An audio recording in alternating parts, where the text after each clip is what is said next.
Français parlent aux Français.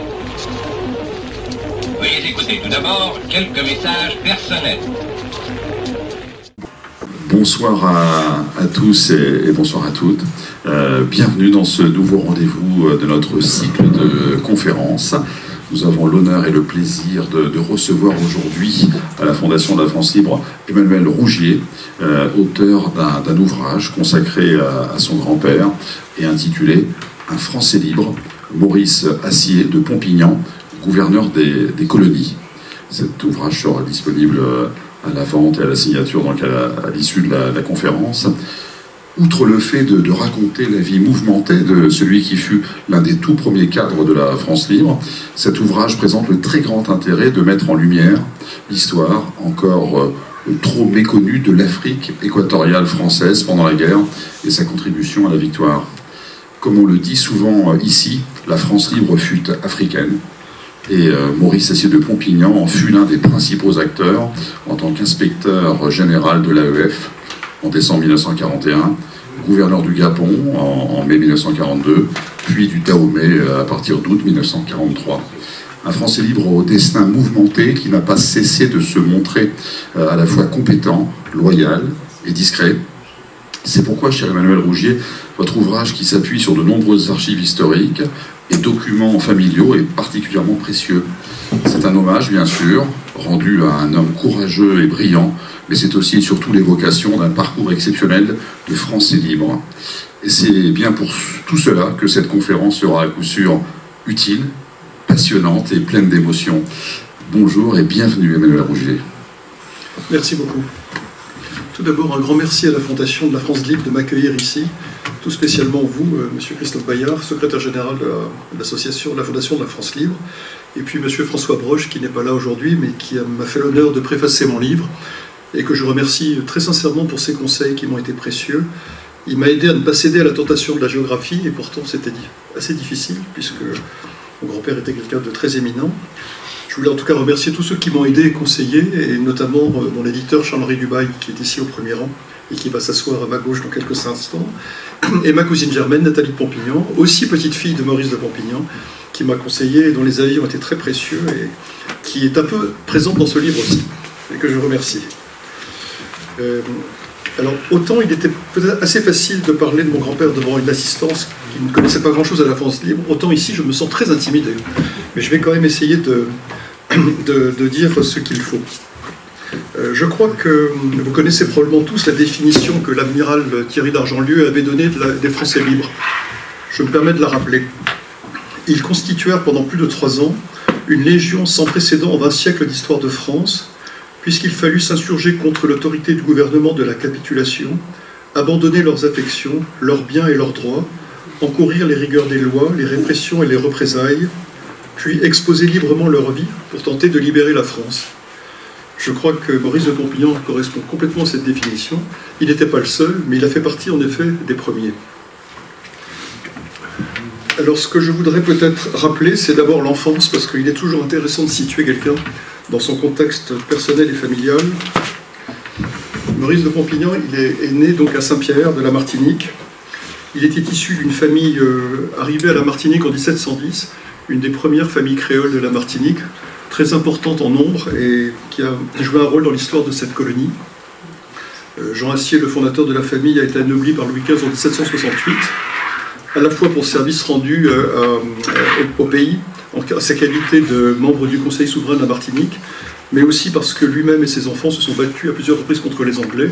Ce sont donc des lettres de noblesse qui ont été obtenues dans un contexte tout à fait élogieux.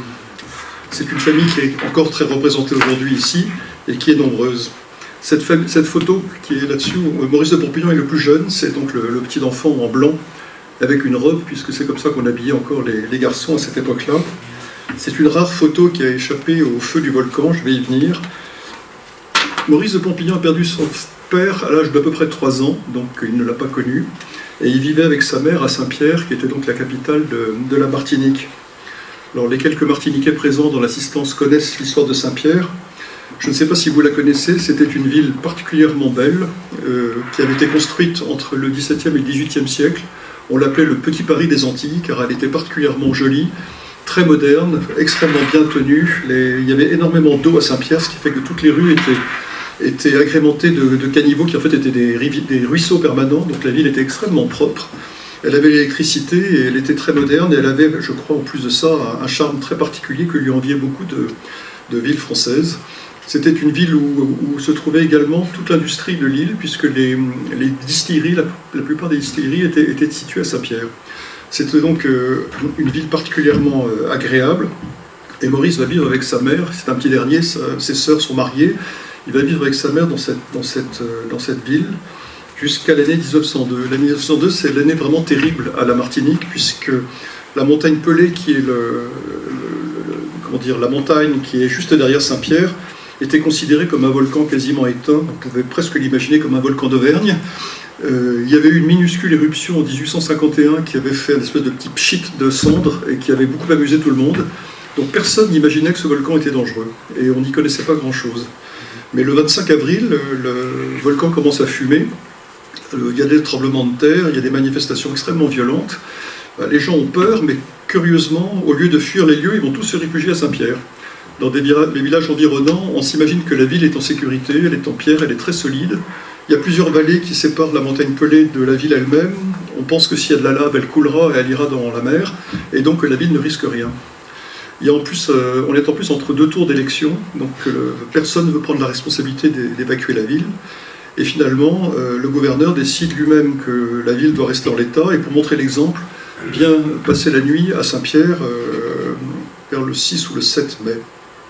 Le 5 mai, il y a ce qu'on appelle un lahar, c'est-à-dire un énorme mur, une trentaine de mètres de haut, de bouillante et de rochers, qui descend de la montagne Pelée et qui va en quelques secondes complètement démolir une usine, une distillerie qui était très connue, qui s'appelle l'usine Guérin. La famille Guérin et tous les ouvriers de l'usine sont tués sur le coup, à peu près 200 personnes.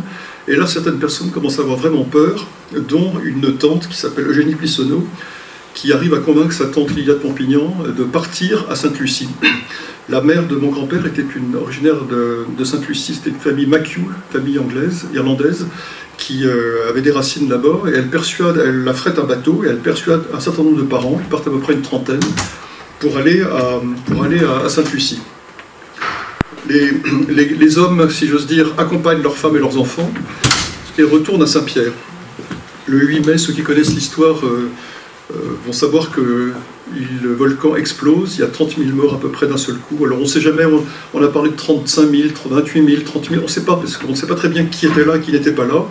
Et ce qu'on peut dire simplement, c'est que la ville est totalement rasée, et c'est la fin de cette magnifique ville, et également la société de la Martinique est totalement décapitée, la ville était le centre économique, il n'y a plus rien.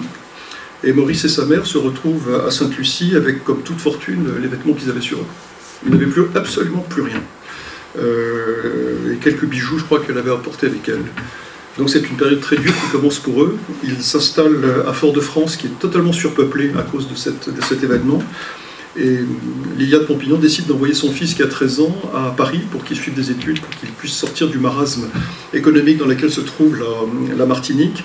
Et il atterrit au lycée de Vanves. Alors on peut imaginer ce petit créole de 13 ans qui se retrouve dans une ville totalement inconnue, loin des siens. Tout son environnement personnel et familier a disparu à la faveur, si j'ose dire, de cet événement. Il va donc heureusement avoir quelques parents en France qui vont s'occuper de lui, notamment une sœur de son père qui va être un peu une très providentielle. Et il suit sa scolarité au lycée de Vanves et très vite il passe le concours pour intégrer l'école coloniale. Alors l'école coloniale était dans ce bâtiment que vous voyez ici, qui existe toujours. Elle s'est appelée l'école de la France d'Outre-mer à partir de 1930, je crois, mais elle est encore école coloniale quand mon grand-père a su sa scolarité. Et il va se passionner très rapidement pour l'Afrique. C'est vraiment le continent qui l'attire. Pourtant, ce n'était pas du tout le continent qui était coté. En général, quand vous étiez dans un bon rang de sortie à l'école coloniale, vous alliez en Indochine. Ou alors dans les colonies comme les Antilles, mais il n'avait pas le droit d'y aller. On n'avait pas le droit d'aller dans des colonies dont on était originaire. Donc il ne pouvait pas aller aux Antilles. Ce n'était pas son vœu. Il voulait absolument aller en Afrique. Et notamment en Afrique équatoriale, qui était l'endroit le moins considéré. C'était les lieux de colonisation les plus récents. C'était des pays encore assez très sauvages et peu équipés, peu administrés. On appelait l'AEF la Cendrillon de l'Empire. et Lubangui-Chari en AEF, la Cendrillon de l'Empire encore plus. C'était donc des colonies. Et ben c'est là où il veut aller. Il veut aller, il choisit ses colonies et il part. Alors, je vais essayer de passer assez rapidement sur sa carrière d'administrateur. Ceux qui auront le livre auront plus de détails. Mais il va franchir les échelons. Il commence par le Gabon, il reste de 1912 à 1917 dans un premier poste d'administrateur dans une zone extrêmement reculée où il attrape malheureusement pour lui le paludisme. Et il rentre, les carrières des administrateurs des colonies de cette époque sont assez particulières parce qu'ils ont 2 à 3 ans d'affectation, un congé de 6 mois et ils recommencent. Donc c'est comme ça que ça se passe. Il participe au Gabon à cette époque-là à la conquête du Cameroun, puisque le Cameroun est une colonie allemande. On est en pleine guerre de 14. Les administrateurs des colonies ne sont pas mobilisés, mais en revanche, ils sont, si j'ose dire, sollicités et utilisés pour se battre au Cameroun, où il n'y a quasiment pas de soldats, il y en a extrêmement peu. Donc ce sont les forces locales des colonies environnantes qui vont se battre, et finalement le Cameroun va perdre, et ce sera une des premières victoires, si j'ose dire, de la guerre de 14 qu'on a un peu oublié. C'est le Cameroun qui deviendra à l'issue au traité de Versailles, colonie française.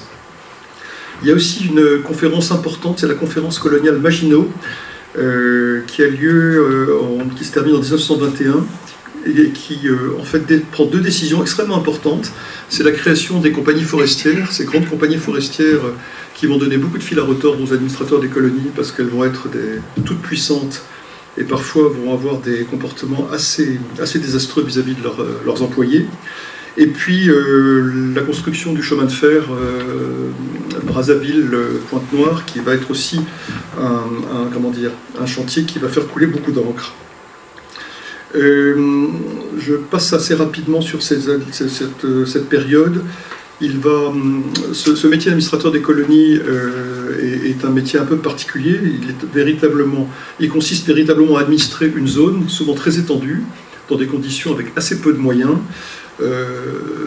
Outre les aspects positifs qui sont de développer les soins, la médecine, l'enseignement, etc., qui sont très positifs, il y a 2 paramètres qui le sont moins, c'est la réquisition des travailleurs pour des chantiers d'intérêt, si j'ose dire, général, construction de routes, etc., et la collecte des impôts, puisque la conférence coloniale Maginot exige que les colonies soient autosuffisantes et ne coûtent rien à la France. Donc ça fait partie notamment des missions qu'un administrateur de colonie doit remplir.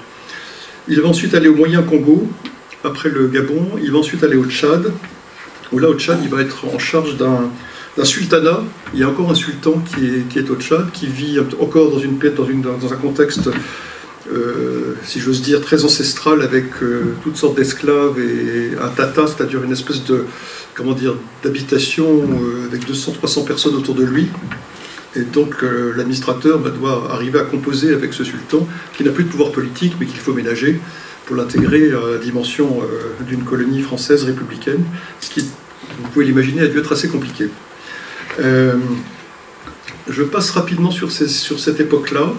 Peut-être, attends, je regarde juste, je suis désolé, c'est un peu compliqué pour moi de me retourner. Ouais, je l'ai pas. Non, ce qui est intéressant peut-être de rappeler, c'est en fait Albert Londres qui a écrit Albert Londres va faire un reportage en Afrique et va écrire un livre, enfin un texte qui s'appelle Terre d'ébène, et Albert Londres va dénoncer justement le fameux chantier, ce fameux train qui a été mené de manière extrêmement brutale par le gouverneur général de l'Afrique équatoriale, qui est un homme peu commode, et il y aura à peu près 17 000 morts. Donc c'est quand même pas rien, et Albert Londres va, assez scandalisé par ce qui se passe et la manière dont est géré ce chantier, va le dénoncer lors de ses articles très virulents en France. Alors André Gide, un peu plus tard, va aussi écrire un livre qui s'appelle « Le voyage au Congo ». Je ne sais pas si vous l'avez lu, mais c'est un livre vraiment extrêmement intéressant, je vous le recommande. Gide part avec son secrétaire avec l'idée de faire du tourisme et de collectionner des papillons. Donc il part dans une logique tout à fait touristique, et il se rend compte que lui, pour le coup, il va dénoncer le scandale des compagnies forestières. Il est outré de voir la façon dont les compagnies forestières se conduisent. Il se rend compte que les administrateurs des colonies sont de bonne volonté, mais n'arrivent pas à résister au poids économique que ces concessions exercent. Et lui, à son retour en France, va dénoncer la puissance de ces concessions, de ces compagnies. Et grâce à lui, il va y avoir certaines modifications. Le gouvernement va prendre conscience de la situation et va édicter des lois et des règlements qui vont tout de même permettre aux administrateurs de colonies de ménager davantage les populations victimes de ces fameuses organisations. En 1931, je passe assez rapidement, mais le livre est beaucoup plus détaillé et ceux qui le liront auront plus de renseignements. Maurice de Pompignan est appelé par sa famille à la Martinique parce qu'il n'y est pas retourné depuis l'époque où il a quitté depuis 1904. Et donc il retourne là-bas, il a à peu près 40 ans, il est toujours célibataire. Et il est évidemment la cible repérée de pas mal de marieuses du clan qui repèrent ce célibataire compétent, séduisant et plus que sympathique. Et il y a une tentative de mariage arrangé qui ne marche pas, mais en revanche, il a un grand coup de foudre pour la petite sœur de celle qu'on lui destinait, et il l'épouse. Donc il se marie avec Constance de Rênal, et il repart ensuite en 1931 au Gabon, où là il va y avoir un peu une pause dans sa carrière. Il va devenir assez vite le numéro 2 de la colonie, il est maire de Libreville, il est responsable de l'estuaire qui est la partie la plus peuplée et la plus importante du Gabon d'un point de vue économique. Et là il passe quelques années plutôt heureuses, naissent 3 enfants, pardon 4, il y en a un qui est mort très, très bébé, j'ai tendance à l'oublier, mais il a existé aussi. Et dont le père de Nathalie et ma mère, qui naissent au Gabon l'un et l'autre. Et puis en 1939, il se manifeste, il y a des contacts avec le ministère des colonies, et on pense à lui pour un premier poste de gouverneur. Alors c'est là où les choses se corsent, c'est qu'en 1940, on est dans cette période de la drôle de guerre qui a commencé fin 1939, et Maurice de Pompignan est convoqué par Georges Mandel. Georges Mandel est à l'époque le ministre des colonies. Il est convoqué par Georges Mandel, et Georges Mandel n'est pas un homme très commode. Il reçoit un télégramme dans le genre « Vous devez partir demain ». Donc entre le moment où il reçoit le télégramme et le moment où il est en France, il se passe très peu de temps. Il arrive à Paris, et là Georges Mandel le fait attendre 1 jour, 2 jours, 3 jours. Et puis on est en fait, le 10 mai 1940 arrive, alors pour mémoire, c'est l'offensive allemande. Les Allemands arrivent. Le gouvernement est modifié, Georges Mandel devient ministre de l'Intérieur et le nouveau ministre des colonies ne sait absolument pas quelles étaient les intentions de son prédécesseur vis-à-vis de Maurice de Pompignan. Alors Maurice de Pompignan se retrouve en pleine débâcle, le gouvernement part à Bordeaux, il suit le gouvernement, et puis on lui dit écoutez, on ne sait pas ce que le prédécesseur voulait, nous vous conseillons de repartir au Gabon et on verra après. Et donc il repart au Gabon, mais c'est très compliqué parce qu'il n'y a plus de bateau, il n'y a plus d'avion, il n'y a plus rien. Et là c'est une période assez compliquée pour lui, sur laquelle j'ai pu avoir pas mal de détails grâce aux échanges de lettres. J'ai juste salué mon cousin Bertrand de Pompignan qui vient d'entrer et qui est le bienvenu. Cette période va durer 6 mois à peu près. Donc il est témoin de l'armistice, il est absolument épouvanté. Il écrit d'ailleurs à sa femme une lettre très intéressante dans laquelle il dit « Je ne peux pas croire que c'est terminé, les Anglais ne vont pas lâcher le morceau, la guerre va continuer. » Donc lui déjà, il est persuadé que les choses ne vont pas s'arrêter là. Entre-temps, oui, c'est ça, c'est un point de vue un peu personnel. Il a un beau-frère, Antoine de Rênal, qui habite Paris. Ce beau-frère l'héberge, s'occupe de lui, lui remonte un peu le moral, parce que c'est pas très drôle de se retrouver quand même pendant tous ces mois en France, l'arme au pied sans pouvoir avancer. Et finalement, il arrive à repartir un peu miraculeusement au Gabon, où il atterrit le 30 octobre 1940. Alors entre-temps, il s'est passé quand même pas mal de choses en Afrique pendant cette période-là. C'est le moins qu'on puisse dire. On connaît tous l'appel du 18 juin, on connaît moins peut-être celui du 30 juillet. Alors je le résume un peu, c'est peut-être un peu plus... Le 30 juillet, en fait, le général de Gaulle a fait un appel plus précis sur les colonies, sur tout le monde, toutes les forces qui sont de tout l'Empire. En fait, il se rend compte finalement que si il peut compter sur des ressources, ce sont celles de l'Empire qu'il faut mobiliser. Alors, qu'est-ce que je voulais dire là ? oui, je fais aussi un petit retour en arrière. Vous savez que le 23 septembre 1940, il y a eu le fameux échec de Dakar, qui a été un très grand traumatisme pour le général de Gaulle. Pour la faire courte, vous savez, les Français et les Anglais vont essayer de demander au gouverneur de Dakar de se rallier. Ça ne va pas du tout marcher, ça va se terminer par des coups de fusil. L'amiral d'Argentlieu, qui n'est pas encore amiral à l'époque, se fait canarder. Et c'est donc un très gros échec. On a même raconté à l'époque que le général de Gaulle avait pensé se suicider, je ne sais pas si c'est vrai. Son fils a démenti par la suite, mais en tout cas, il a été profondément atteint par cet échec. Et il va y avoir comme conséquence que lorsque les colonies vont se rallier, de Gaulle va recommander qu'il y ait surtout le moins de combats possible. Alors je rappelle, hein, excusez-moi d'être un peu désordonné dans mon propos, je rappelle qu'avant 1940, je reviens juste un instant en arrière, les Trois Glorieuses, est-ce que tu les as mis ça? Oui. Voilà. Alors ce qu'on appelle les Trois Glorieuses à la France libre, c'est le ralliement de 3 colonies. Le 26 août 40, le ralliement du Tchad. Félix Éboué est gouverneur du Tchad à l'époque et c'est le premier à se rallier de manière extrêmement... Il a réussi à mettre avec lui l'armée et tous les décisionnaires et le Tchad se rallie. C'est la première colonie d'AEF à se rallier. Le 27 août, c'est le Cameroun et ça c'est grâce à Leclerc qui a été envoyé par De Gaulle et qui rallie le Cameroun à la France libre. Et puis le 28 août, les autres pays de l'AEF suivent. Le général de l'Armina, qui est dans la boucle, intervient, et c'est donc finalement presque toute l'AEF qui se rallie à cette époque-là. L'AEF, je rappelle, hein, Oubangui-Chari, Tchad, Gabon et Moyen-Congo. Ce sont les quatre pays. Le Cameroun est assimilé, mais est à part. Alors, en revanche, le Gabon, ça ne marche pas du tout comme ça. Le Gabon refuse de se rallier au général de Gaulle. En fait, ça se passe un peu en 2 fois. Le gouverneur Masson envisage de se rallier, mais l'évêque de Libreville, Monseigneur Tardy, qui est extrêmement vichiste, arrive à le convaincre de ne pas se rallier. Et donc, Masson fait arrêter ceux qu'il avait mis la veille les gaullistes, et le pays se retrouve vichiste. Alors là, c'est une véritable catastrophe, parce que De Gaulle, visiblement, se dit que sans le Gabon, ça ne peut pas marcher, mais ne veut surtout pas réitérer l'échec de Dakar. Donc c'est en fait Leclerc, je parle sous le contrôle de gens qui connaissent l'histoire peut-être encore mieux que moi, mais c'est Leclerc qui va vraiment prendre les devants et convaincre le général de Gaulle d'avancer sur le Gabon. Et en fait on lance une opération à la fois maritime et à la fois terrestre. Du côté maritime, il y a donc les Anglais qui vont venir, mais Vichy a aussi envoyé des bateaux et des sous-marins. Donc là, il va y avoir des combats devant Libreville. Et puis du côté de la terre, il y a 3 colonnes qui vont intervenir. L'une qui vient deux qui viennent du Moyen-Congo, la colonne Parent et la colonne Delange, et une colonne qui vient du nord, qui vient du Cameroun, et qui est la colonne Dio. Et il va y avoir des combats, mais finalement, relativement peu. Alors, tout est relatif, hein.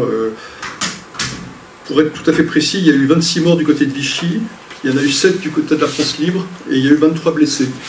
Donc c'est pas rien, mais c'est quand même, quand on y réfléchit, assez peu par rapport à ce que ça aurait pu être. En fait, De Gaulle a demandé, et Leclerc a suivi ça, que les Français libres essayent davantage de convaincre les adversaires d'adhérer à la France libre plutôt que de se battre. Et ça marche dans les 3 quarts des cas. Ça fonctionne. En revanche, du côté aérien, il y a quelques combats. Et mon oncle Christian, le père de Nathalie, nous avait dit qu'il avait retenu que, avant de se rendre, les forces de Vichy avaient saboté tous les avions pour éviter que les Français libres puissent les récupérer.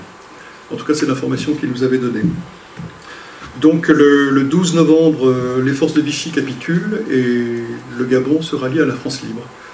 Alors l'évêque, Monseigneur Tardy, l'évêque de Libreville, est arrêté, parce que lui il est vraiment très très vichiste, et il est mis en captivité à Lambaréné dans des conditions assez douces, où il restera 3 semaines.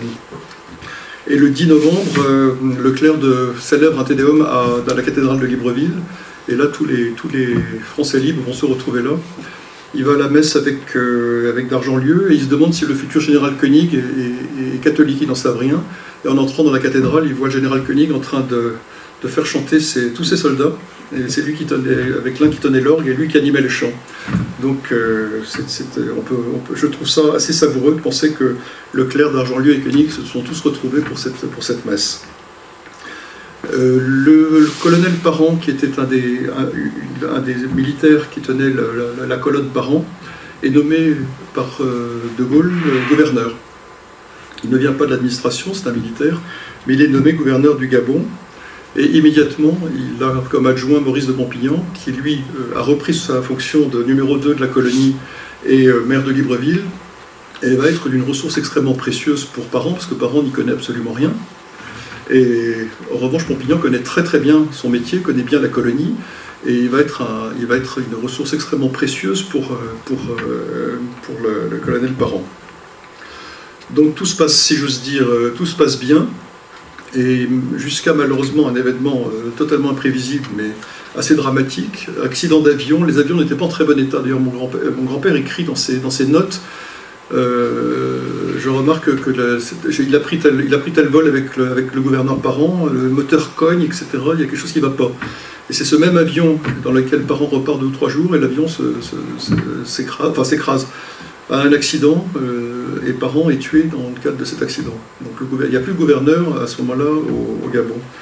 Alors j'ajoute, ça c'est un petit détail, mais qui sur le plan familial nous a intéressés, c'est que en fait Maurice de Pompignan et sa femme sont les seuls à avoir une surface, si j'ose dire, sociale et d'accueil au Gabon.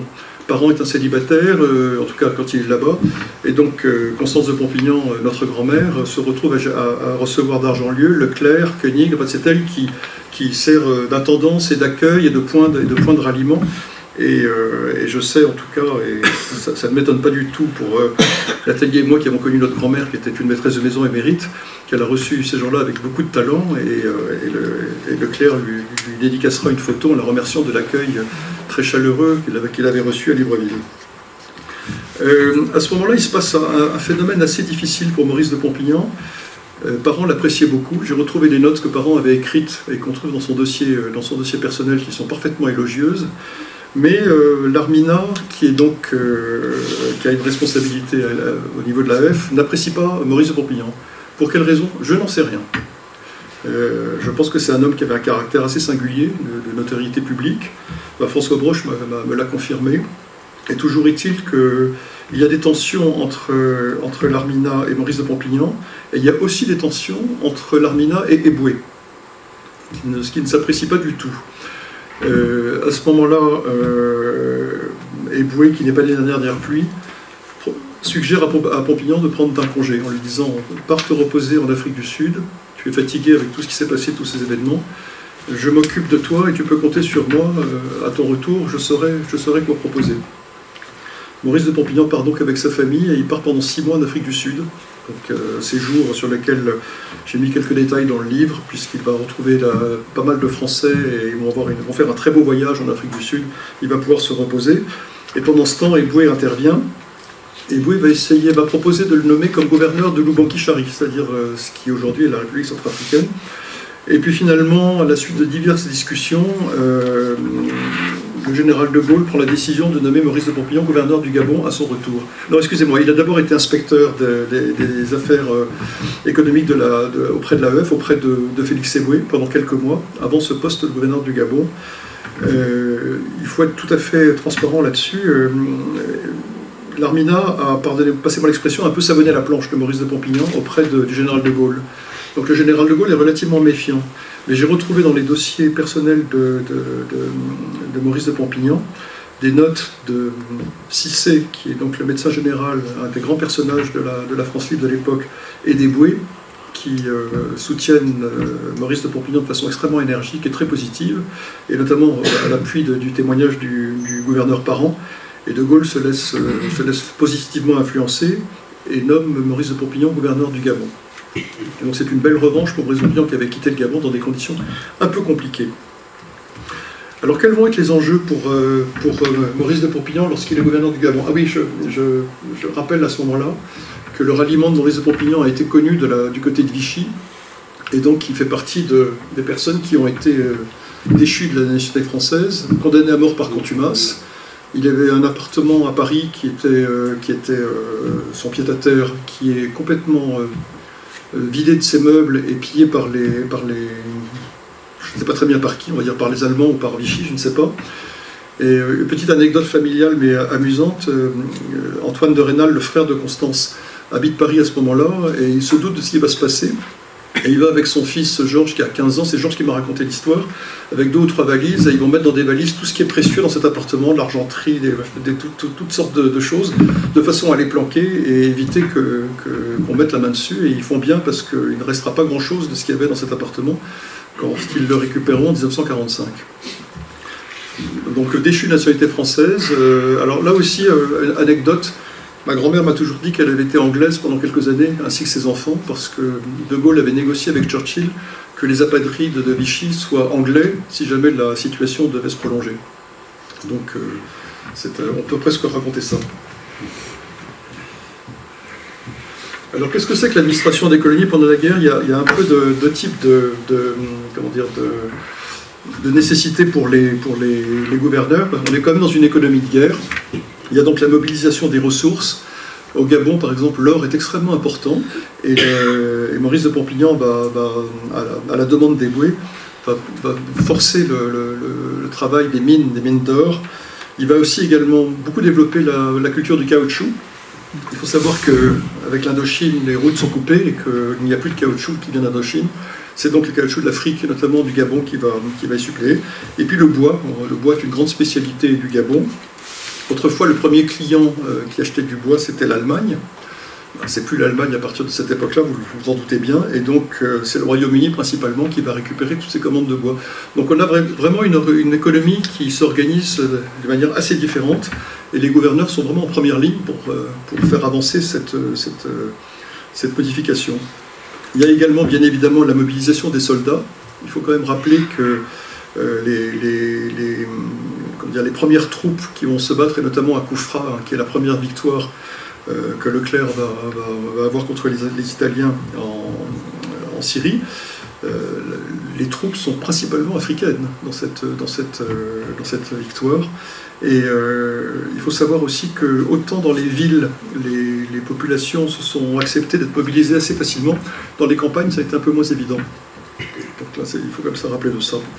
Et puis bien évidemment, il y a aussi une mobilisation des hommes pour continuer à améliorer le réseau routier, qui est aussi un des grands enjeux de l'administration de ces colonies. Félix Eboué est un homme qui compte énormément dans la vie de Maurice de Pompignan. Ils ont d'abord un point commun, c'est qu'ils sont tous les deux originaires des Antilles. Eboué est originaire de Guyane, des Antilles dans le sens un peu élargi. Ils ont tous les deux fait l'école coloniale. Ils s'entendent admirablement bien, ils se tutoient, ils sont vraiment très très amis. Et il y a une très grande connivence entre eux, ils pensent la même chose, ils ont une vision très, très commune de la façon dont ces colonies doivent être administrées. Ils sont d'ailleurs tous les deux assez progressistes, je veux dire, dans leur manière d'être. Ils sont extrêmement en faveur de l'émancipation j'y viendrai un peu plus tard, au moment de la conférence de Brazzaville, de l'émancipation des populations des colonies. Et ce sont vraiment des hommes qui s'entendent remarquablement bien. Eboué, à l'époque, j'ai oublié de le dire, mais il est gouverneur de l'Afrique équatoriale française, donc c'est le supérieur hiérarchique de Maurice de Pompignan. Et Maurice de Pompignan et lui s'entendent vraiment admirablement bien. En 1943, Eboué propose que Maurice de Pompignan devienne gouverneur du Dahomey. Je la fais un peu courte là aussi, mais l'AOF, Afrique occidentale française, qui elle était restée vichiste, a fini par se rallier aussi à la France libre à partir de 1943. Le Dahomey fait partie de l'AOF, c'est donc la première affectation que Maurice de Pompignan va avoir en dehors de l'AEF où il avait fait toute sa carrière. Et là, il se retrouve gouverneur du Dahomey. Alors le Dahomey, Maurice est le premier gouverneur de la France libre à être nommé en AOF, qu'il était pour l'instant peuplé que d'administrateurs vichistes. C'est donc pour lui un enjeu assez capital et compliqué. Et d'ailleurs, Eboué lui écrit « Tes grands talents de conciliateur et de diplomate m'ont trouvé à s'exercer dans cette colonie où on a drôlement besoin de gens qui ont cette compétence. » Je raconte une petite anecdote parce que je la trouve amusante et elle résume bien qui était mon grand-père, qui était vraiment un homme d'une honnêteté la plus scrupuleuse qui soit. Quand ils arrivent à Porto Novo, dans le palais de Porto Novo, ma grand-mère m'a raconté qu'il y avait des multitudes de cadeaux qui étaient là donnés par les chefs de tribu du pays. Des plateaux en or, des fosses d'éléphants, des choses vraiment très très belles, des masques anciens. Elle me dit que c'était vraiment splendide. Et son mari lui a dit « Tu ne gardes rien, tu donnes absolument tout à des œuvres, je ne veux pas avoir le moindre avantage personnel qui soit issu de ma fonction.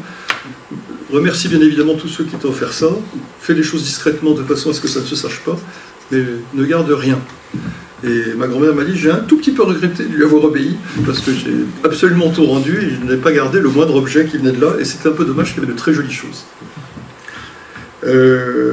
Le surnom que Maurice de Pompignan a eu à cette époque, c'est le conciliateur. Il était vraiment connu pour être un homme très conciliant, et les populations vont l'apprécier vraiment beaucoup. Autre anecdote aussi un peu amusante, De Gaulle va s'arrêter au gouvernement et va passer une nuit à Porto Novo. Et ma grand-mère, qui pourtant, je ne sais pas, je crois qu'elle l'avait déjà reçu au Gabon, mais toujours est-il que c'est au Dahomey que le problème se pose. Elle réalise qu'il est très très grand et que le lit qu'elle a prévu pour lui est vraiment trop petit. Et donc, avant de se mettre à table, elle va convoquer, avec ses domestiques et des menuisiers du coin, elle va convoquer des gens pour qu'on prépare et qu'on fabrique un lit pour le général de Gaulle qui sera prêt au moment où le général de Gaulle ira se coucher. Ça, c'est une anecdote authentique, et il paraît que c'est arrivé plusieurs fois dans la vie de Gaulle. Il paraît qu'il y aurait de quoi écrire un livre sur les lits de Gaulle, et sur les lits qui ont été fabriqués in extremis pour qu'ils puissent dormir. Et je sais qu'il a également, le soir avant de passer à table, il a demandé à aller voir les enfants qui étaient couchés. Il a demandé à pouvoir faire la prière des enfants avec les enfants, dont ma mère, sa sœur et son frère, qui étaient à l'époque encore assez petits, à Porto Novo. C'est une anecdote, mais je la trouve touchante, et donc je préfère la raconter.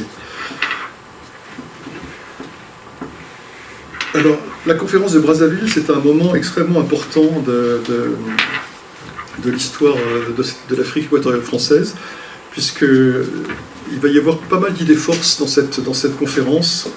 La première, c'est véritablement la responsabilisation des Africains. L'idée, c'est vraiment de donner à ces populations, on ne parle pas encore ni d'indépendance ni d'autonomie, mais véritablement de prendre leur destin en main. Et Eboué et Maurice de Pompignan sont particulièrement, particulièrement insistants sur ce sujet. En deux mots, leur idée, c'est qu'on ne peut pas quitter ces colonies avant qu'il y ait une élite qui soit capable de prendre le relais et de s'administrer et de gérer ces pays. Donc ça, c'est la première idée. Et puis, il y a également l'idée de créer une fédération où la métropole et les pays d'outre-mer seraient à égalité. Donc c'est quand même, tout ça est quand même assez progressiste. En revanche, il n'est absolument pas question d'indépendance. La conférence de Brazzaville est assez conservatrice, et curieusement, De Gaulle écarte toute idée d'indépendance et a tendance un peu à considérer que les propositions d'Eboué et de Pompignan sont un peu trop progressistes, d'après ce que j'ai pu comprendre. Donc mais l'idée vraiment de favoriser l'émergence d'une élite indigène est très soulignée par Maurice de Pompignan. Il y a un autre point sur lequel il insiste beaucoup, c'est un refus total à l'entrée des petits commerçants européens. Il considère que les Français, les Européens qui vont désormais arriver dans les colonies, doivent être des médecins, des professeurs, des enseignants, des administrateurs, mais pas des commerçants. Je crois qu'il avait été, pas toujours très favorablement impressionné par le comportement de certains petits blancs et de commerçants qui venaient s'enrichir, et pas toujours de façon tout à fait propre. Et ça l'avait beaucoup choqué. Il y a également un point que je trouve assez amusant, c'est Eboué était très très favorable aux missionnaires.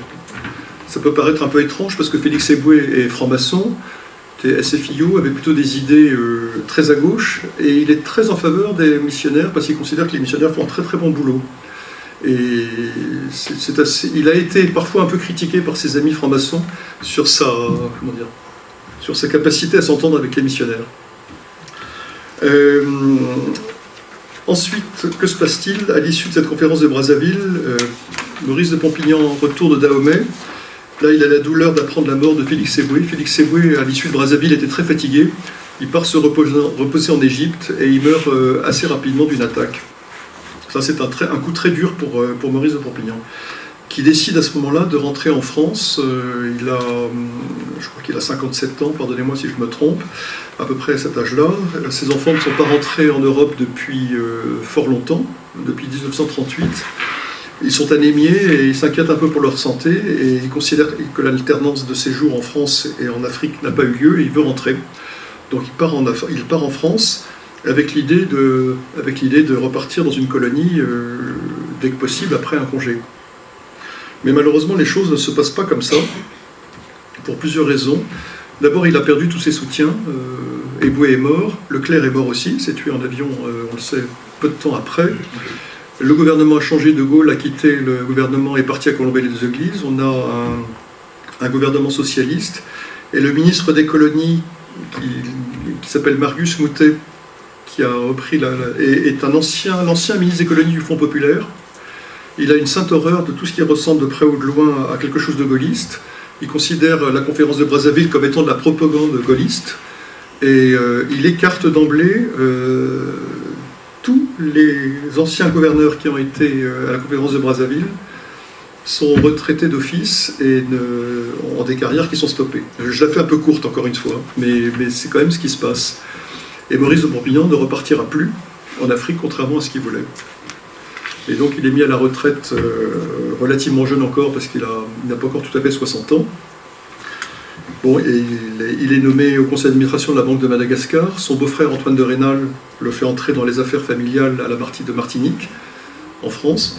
Mais son cœur était resté en Afrique. Et ça sera pour lui un crève-cœur et une grande tristesse d'avoir cette carrière interrompue après ces années très glorieuses. Je crois que j'ai à peu près terminé ce que je voulais vous dire. Je suis un peu court, je suis désolé, parce que il y a beaucoup plus de choses dans mon livre, et puis vous êtes beaucoup plus compétents pour certains que moi sur le contenu de ce qui a pu se passer en Afrique dans toutes ces années-là. Donc j'espère ne pas avoir dit trop de bêtises, et je vous remercie pour votre attention.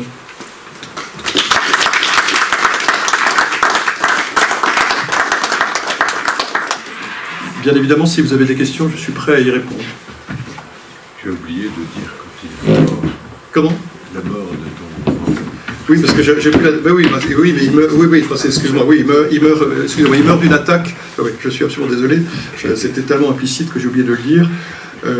Il part passer un séjour en vacances à Saint-Lô-de-Luz, au Pays Basque, qui est un lieu qu'il affectionne. Et à son retour, il a une attaque et il meurt très subitement. Il meurt très subitement. Quelques semaines après, son frère aîné Henri, dont l'arrière-petit-fils est devant moi, et qui est mort à la Martinique la même année, en 1952. Tout à fait. Voilà, merci pour cette présentation, cher Emmanuel Rougier. Donc pour, je dirais, dresser un petit peu le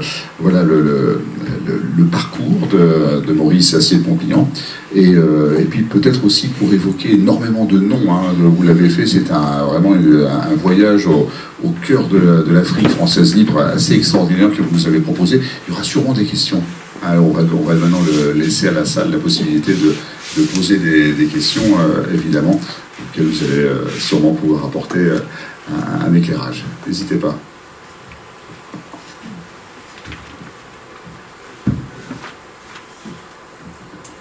Vous êtes timide. Et j'étais aussi clair. Voilà, allez-y. Oui, merci de cet exposé. Une question un petit peu en dehors du sujet de la France libre.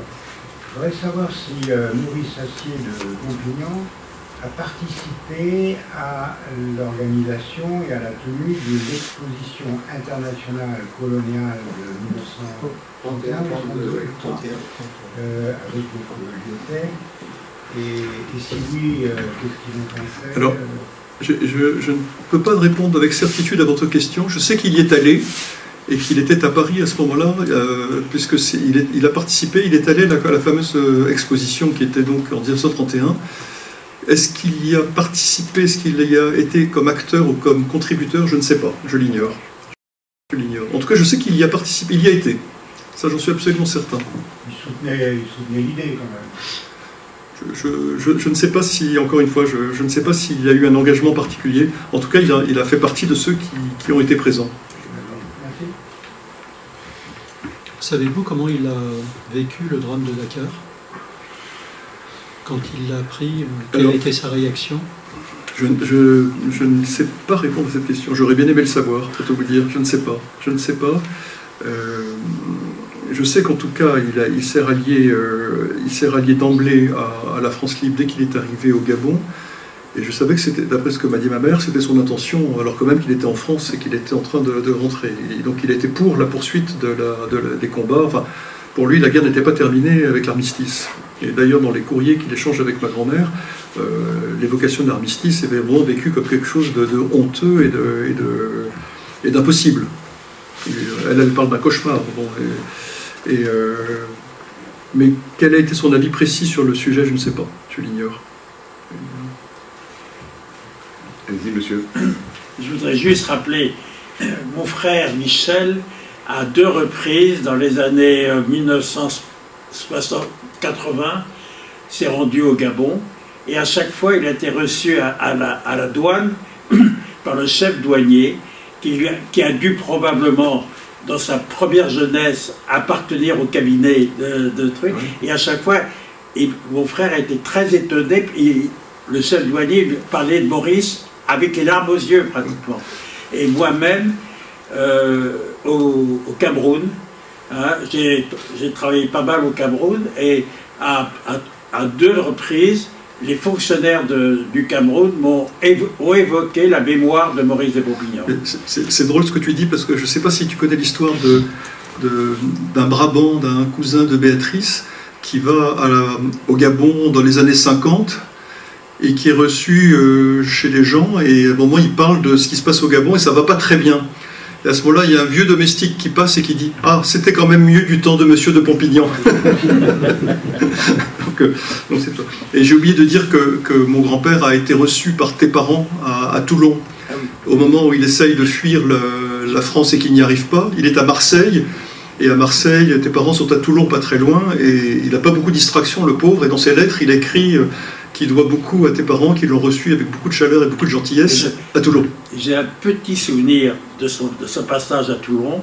J'avais 6 ans, hein, mais je me souviens très bien de l'émotion de papa lorsque sur le journal, il a appris la condamnation à mort. C'était très peu de temps après. Ah oui, oui. Donc il a été très impressionné. Ah oui, tout à fait.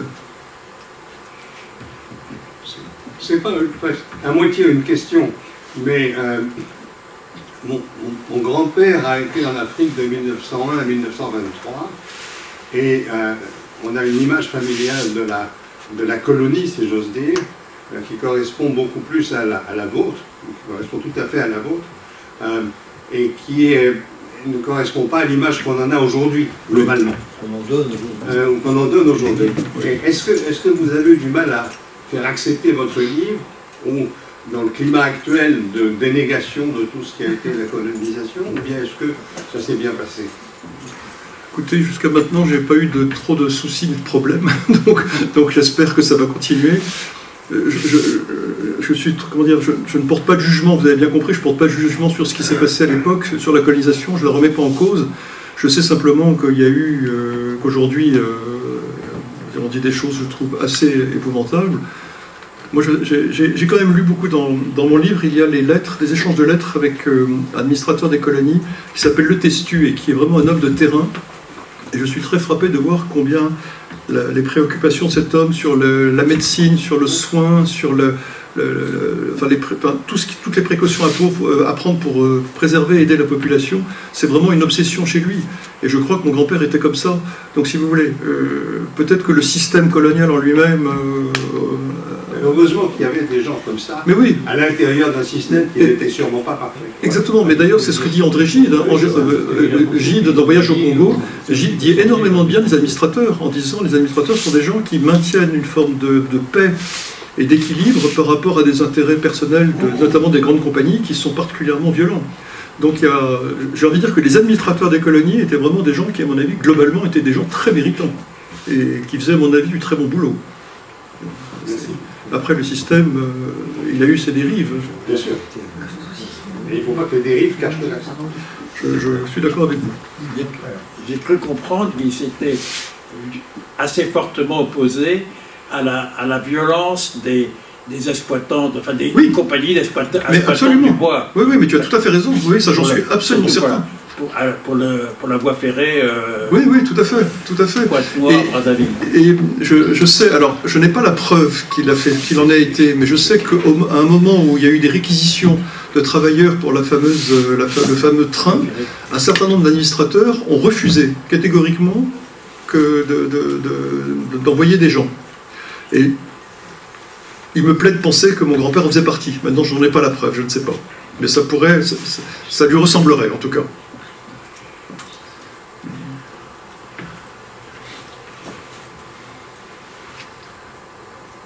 Écoutez, en tout cas, j'espère que vous avoir appris 2 ou 3 petites choses sur une carrière d'un... Oui, bien sûr. Pardonnez-moi, j'ai une dernière question. Ah non, mais vous pouvez en avoir plein d'autres. Oui. J'ai tout mon temps pour vous. Quel est l'héritage aujourd'hui de votre grand-père? Comment est-il perçu en Afrique? Est-ce qu'on se souvient de lui, de son action positive, etc., au Gabon notamment? Bon, j'ai du mal à répondre à votre question. Je sais que Bertrand l'a dit pendant les années qui ont suivi l'époque où il était là-bas. Je sais qu'il avait laissé un excellent souvenir au Gabon. Maintenant, avec le temps, les générations qui ont changé, j'ai bien peur qu'il ne reste pas grand-chose. Si, il reste quelque chose de matériel au Gabon, c'est le monument qui a été... Il a posé la première pierre d'un monument pour le capitaine M. Choréré, qui était le premier officier du Gabon, qui est mort en 1940, qui a été assassiné par les nazis. Ce capitaine était dans les Ardennes, il s'est d'ailleurs extrêmement bien battu. La bataille a fini par être perdue, et les Allemands ont mis tous les gens de couleur, tous les Noirs, dans un coin, et ils ont mis Choréré avec. Et Choréré était officier. Et il avait mis les officiers d'un côté. Et Choréré a dit: je suis officier, je veux être avec mes pères. On lui a dit: non, tu es africain, tu es noir, tu vas avec les autres. Il a insisté et il a pris une balle dans la tête. Et donc il y a eu un monument dont Maurice de Pompignan a posé la première pierre. Et il a fait un très beau discours d'ailleurs à propos du capitaine Choréré, en expliquant aux Gabonais, imaginez quel eût été votre destin si les nazis prenaient le pouvoir dans un pays comme le vôtre. Donc il était très lucide sur ce qui se passait, et d'ailleurs il fait un parallèle entre la manière dont les Juifs sont traités en Europe et ce qui est arrivé aux Africains. Donc j'ai envie de dire que matériellement il reste ce monument qui a été construit à l'époque où il était là. Est-ce qu'il reste autre chose? J'ai bien peur que non. J'ai bien peur que non. Je crois que tu m'avais dit qu'il y avait un portrait de ton grand-père qui est toujours à la mairie. Oui, je crois qu'il y a en effet un lieu où il y a le portrait des différents administrateurs et que le sien y est en effet. Donc il doit y avoir 2 ou 3 petites choses comme ça. Il n'a pas été décroché. Une question également au fond de la salle. Oui, moi je ne connais pas du tout cette période et je voulais juste vous poser la question sur l'école coloniale. C'était une école, parce que c'est là que votre grand-père deviendra aussi monsieur Eboué, et c'est une école qui était réservée ou destinée à qui? C'était en fait la seule école d'administration qui existait en France à l'époque. On peut dire sans abus que c'est l'ancêtre de l'ENA. C'était la seule école d'administration qui existait. Il y avait une grande partie juridique. Je sais ils avaient au moins l'équivalence de la licence en droit. Donc il y avait une grosse partie juridique. Et puis une partie géographique, bien évidemment, historique, etc. Mais c'était relativement court comme cycle. Je crois que c'était 2 ou 3 ans maximum. C'était assez rapide. C'était autre chose. Voilà, oui, tout à fait. Mais c'était la seule école d'administration qui existait à l'époque. Donc quand il arrive, il a 13 ans. Il a d'abord fait une scolarité normale. Il a passé son bac. Il a fait son service militaire. Et ensuite, il a intégré l'école coloniale. Alors, je ne sais pas s'il a fait son service militaire... Non, excusez-moi, il a fait l'école coloniale et le service militaire après. Oui, vous avez raison. Mesmer le raconte dans ses souvenirs, puisque Mesmer a fait la coloniale. Oui.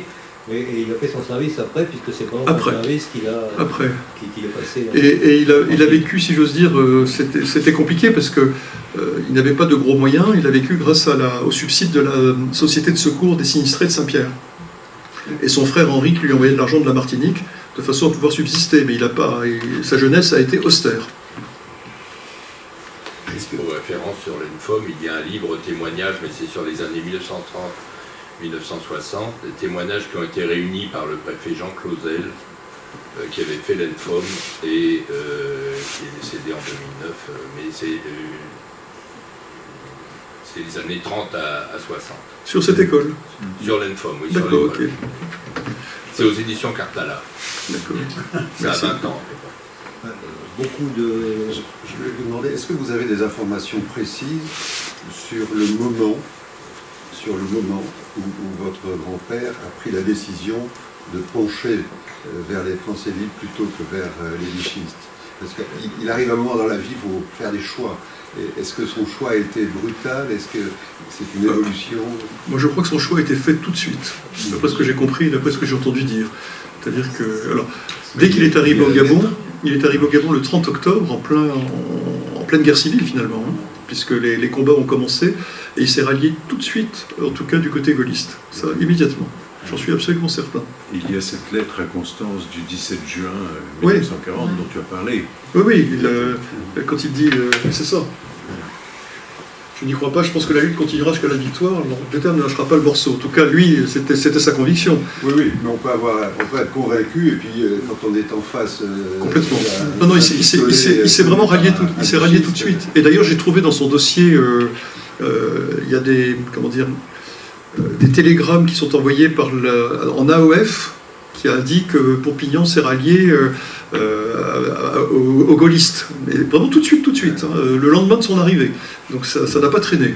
Il n'a pas hésité longtemps. D'ailleurs, c'est intéressant parce que je relève que la lettre à Constance est du 17 juin 40. Oui, la veille du 18, c'est quand même amusant. Et puis, le 17 juin, c'est le discours de Pétain. C'est le discours de Pétain. C'est le discours de Pétain. Oui. Avec sa voix chevrotante où il dit qu'il s'est rapproché de l'adversaire. Il ne dit pas l'ennemi, d'ailleurs, il dit l'adversaire. Hein. C'est marrant. Oui, tout à fait. Un armistice. Oui, tout à fait, vous avez tout à fait raison. Et apparemment, ce discours a été plus porteur pour les Français libres que celui de Gaulle le 18. Hein. Si j'en prends l'exemple de notre père, effectivement, lui aussi, il pensait que c'était pas terminé, qu'il fallait aller en Angleterre, et il pensait même que l'Angleterre risquait de ne pas tenir et qu'il fallait ensuite aller au Canada. Donc c'est qu'un sentiment qui était, je crois, assez répandu parmi les premiers Français libres. Mais qui n'ont quand même pas été bien nombreux, hein, les tout premiers. Non, ça n'était pas nombreux, on est bien d'accord. C'est ce qu'on a tendance un peu à oublier. Et c'est vrai qu'on en a un peu parlé au début, mais les premiers Français libres, les premiers résistants, je trouve, dignes de ce nom, ce sont les Africains, enfin ce sont les coloniaux, enfin, dont mon grand-père. En France, il n'y a pas grand-chose à ce moment-là, en France même. Quelques milliers d'engagés à Londres, oui, c'est ça, voilà. À l'été 40, hein, et puis évidemment les colonies... Enfin, quand un Moreau écrit 40 millions de pétainistes, c'est pas un abus de langage. J'ai été un peu surpris de l'émotion probablement constatée chez les béquets actuels de la Martinique, qui craignaient que l'arrivée de ton livre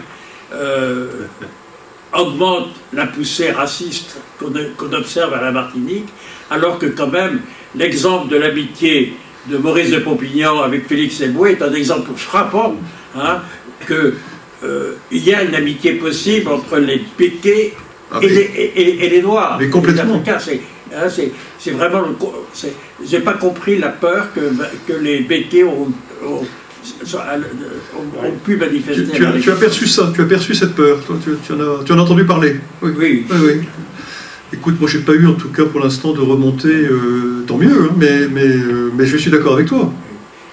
C'est d'ailleurs l'un des messages de la France libre qui est de cette unité dans la diversité. Hein. Évidemment, quand vous parlez des différentes catégories de population, il y avait quand même des dizaines de nationalités dans la France libre, dans les unités africaines. C'est un bel exemple. Mais Éboué et mon grand-père étaient vraiment très amis. C'était vraiment des gens, ils s'appréciaient, ils se tutoyaient, ils avaient vraiment une connivence, une complicité, une véritable amitié. Je pense que les choses auraient peut-être été un peu différentes pour mon grand-père si Éboué avait survécu. On n'en sait rien, mais ça c'est comme ça. Comment se passait la coopération entre le gouverneur civil et les militaires qui recrutaient pour la France libre? Est-ce qu'il y avait un dialogue entre des officiers sur place qui formaient des soldats, ou est-ce que quelle était l'articulation entre la recherche de nouveaux conscrits, si j'ose dire, et puis leur intégration dans l'armée proprement dite? J'ai cru comprendre à la faveur de ce que j'ai pu lire dans ce sujet-là que les administrateurs et les militaires, ça ne marchait pas toujours très facilement. Voilà. C'était souvent assez compliqué. Je sais qu'Éboué a très très bien réussi au Tchad. Il a réussi, justement quand le Tchad s'est rallié, à faire en sorte que les administrateurs et les militaires s'entendent parfaitement bien. Je ne pense pas que ça ait été partout la même chose. mais je ne crois pas avoir entendu dire que Boris de Pompidou a eu des difficultés particulières avec les militaires. Je crois que ça se passait plutôt bien. Parce qu'il y a une remontée. Enfin, il y a d'abord Jean Moulin, premier résistant, parce qu'on a voulu faire porter par des soldats noirs un problème qui n'avait rien à voir. On a juin 40. Hein. Et après, en 1944, les troupes américaines, on a été obligé de sortir les Noirs français libres pour l'entrée à Paris. Pour blanchir les unités. Le fameux blanchiment de la colonne de terre. Il y a quelques compagnons de la Libération qui sont des soldats noirs ou des sergents noirs, etc. qui montrent bien tout l'apport que les populations locales ont fait, mais ça reste encore assez compliqué. On a envie de vous demander également, Rougier, l'impact qu'a eu le parcours de votre grand-père sur toute la famille après la guerre. Alors la naissance, l'écriture de ce livre, évidemment, peut-être pour vous. Je vais parler sous le contrôle de Nathalie, ma cousine, parce qu'on a tous les deux eu la même éducation à l'égard de... Finalement, on en parlait assez peu de notre grand-père, je trouve, dans la famille. C'était un personnage emblématique, on savait le gouverneur des colonies, mais notre grand-mère, qui était quelqu'un de très tourné vers l'avenir et le présent, parlait peu du passé. Et donc, finalement, on ne savait pas grand... Enfin, moi, personnellement, je ne savais pas grand-chose. J'ai appris beaucoup de choses en faisant ces recherches. Ma mère m'a donné un paquet de papier sur lequel j'ai regardé tout ce que je pouvais, les lettres, et puis ces dossiers, ce que j'ai pu trouver au ministère, aux archives des Dom-Tom. Mais on en parlait peu. On en parlait très peu. Sans vous manquer de respect, si j'ai bien suivi, vous l'avez... Excusez-moi, je ne vous entends pas très bien. Sans vous manquer de respect, vous ne l'avez pas connu. Non, je ne l'ai pas connu. Non, il est mort avant ma naissance. Il est mort avec moi. Oui, j'ai très bien connu ma grand-mère, qui malheureusement ne nous a pas assez parlé de tout ça. Enfin, je regrette aussi de ne pas avoir eu le temps de la questionner. Je pense qu'elle aurait répondu à mes questions volontiers, mais à l'époque j'étais trop jeune. Voilà. On l'a pas assez questionné. Un grand regret pour moi. Mais elle n'en parlait pas volontiers. Elle veut dire, je n'ai pas envie de vous ennuyer avec mes vieilles histoires. Et elle a eu une vie passionnante, elle a reçu des gens incroyables, elle a connu l'Afrique, elle a vu Albert Schweitzer, elle est allée l'embarrainer. Enfin bon, je sais qu'elle a rencontré des tas de gens passionnants, elle a eu une vie passionnante, mais elle en parlait très peu. Elle aimait beaucoup Leclerc, je sais qu'elle avait énormément apprécié Leclerc, et qu'après la guerre, elle a continué à avoir des relations d'amitié avec la maréchale Leclerc, et elle s'occupait de la vente de charité de la 2e DB ensemble. Ça, je sais qu'il y a eu des liens d'amitié entre Madame Leclerc et elle. Mais je ne sais pas grand-chose de plus, finalement. Toi, tu en sais peut-être plus, je ne sais pas, tu as peut-être... Non, pas tellement, tu n'as pas connu, tu n'as pas connu mon grand-père après la guerre ou... Non, c'est ça, tu n'étais pas là sur là. Oui. D'où l'importance du livre, hein, effectivement, encore une fois, c'est un livre utile et vraiment précieux. Hein. J'avais le souci de le sortir un peu de l'oubli. Parce que... Absolument, puis avec des documents, on a pu en voir quelques-uns, effectivement, à l'intérieur du livre, qui sont des documents vraiment exceptionnels, hein, sur cette période de la guerre, la Seconde Guerre mondiale, l'Afrique française libre, et puis particulièrement l'AEF. Hein, c'est vraiment très intéressant. Alors, l'ouvrage est disponible aux éditions Edisens. Et alors, je salue l'éditeur, qui est également, je crois, le gendre de Roland de la Poivre, c'est ça? Le gendre de Roland de la Poivre. Oui, je salue la mémoire de Roland de la Poivre. Et oui, j'ai épousé la dernière fille de Roland de la Poivre, qui s'appelle Alexandra. J'ai bien connu mon beau-père, qui, comme vous savez, compagnon de la Libération, héros de l'Union soviétique, escadrille Normandie-Niemen, entrepreneur, etc. Et je peux vous dire qu'il ne parlait jamais de sa guerre. Il faut dire aussi qu'il y a ça, c'est la difficulté d'avoir des témoignages de vivants.